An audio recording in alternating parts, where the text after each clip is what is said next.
India New Zealand మధ్య జరుగుతున్న champions trophy ఫైనల్లో టీమిండియా బౌలర్లు అదరగొట్టారు.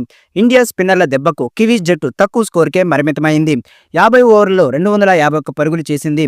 ఈ మ్యాచ్లో న్యూజిలాండ్ మొదటగా టాస్ గెలిచింది. ఆ జట్టు కెప్టెన్ మిచెల్ శాంట్నర్ మరో ఆలోచన లేకుండా బ్యాటింగ్ ఎంచుకున్నాడు. దాంతో రచిన్ రవీంద్ర, విల్ యంగ్ బ్యాటింగ్కి వచ్చారు.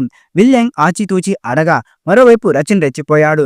మొదటి 3 ఓవర్లు పాటు ఆచితూచి ఆడిన రచిన్ రవీంద్ర ఇన్నింగ్స్ 4వ ఓవర్లో బౌండరీలతో రెచ్చిపోయాడు. హార్దిక్ పాండ్యా వేసిన ఈ ఓవర్లో 1 సిక్స్ 2 ఫోర్లు బాదాడు. దాంతో ఈ ఓవర్లో మొత్తం 16 పరుగులొచ్చాయి. ఇక షమి వేసిన 5వ ఓవర్లో కూడా రచిన్ 2 ఫోర్లు కొట్టడంతో 11 పరుగులొచ్చాయి. న్యూజిలాండ్ స్కోరు 7 ఓవర్లోనే 50 పరుగులు దాటింది. ఇక ప్రమాదకరంగా మారుతున్న ఈ జోడీని విల్ యంగ్ను ఎల్బిడబ్ల్యూగా అవుట్ చేయడం ద్వారా వరుణ్ చక్రవర్తి విడగొట్టాడు. దీంతో 57 పరుగుల తొలి వికెట్ భాగస్వామ్యానికి తెరపడింది. మరోవైపు రచిన్ వ్యక్తిగత స్కోరు 28 పరుగుల వద్ద షమి, 29 పరుగుల వద్ద శ్రేయస్ అయ్యర్లు క్యాచ్ను మిస్ చేశారు. దీంతో వచ్చిన అవకాశాలను సద్వినియోగం చేసుకున్న రచిన్ భారీ స్కోరు చేస్తాడని అంతా భావించారు. అయితే కుల్దీప్ యాదవ్ ఓ అద్భుత బంతితో రచిన్ను బౌల్డ్ చేశాడు. 29 బంతుల్లో 4 ఫోర్లు 1 సిక్స్ కొట్టిన రచిన్ 37 పరుగులు చేసి అవుట్ అయ్యాడు. ఇక స్టార్ బ్యాట్స్మెన్ విలియమ్సన్ని కూడా 11 పరుగులకే కుల్దీప్ యాదవ్ అవుట్ చేశాడు.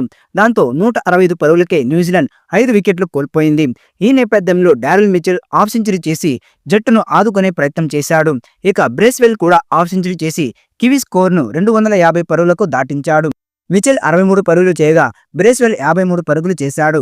గ్లెన్ ఫిలిప్స్ 34 పరుగులు చేసి రాణించాడు.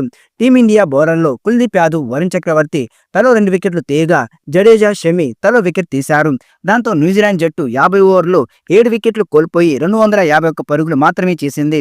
ఇక టీమిండియా విజయ లక్ష్యం 252 పరుగులుగా నిలిచింది. ప్రస్తుతం భారత జట్టు బ్యాటింగ్లో ఫామ్లో ఉంది.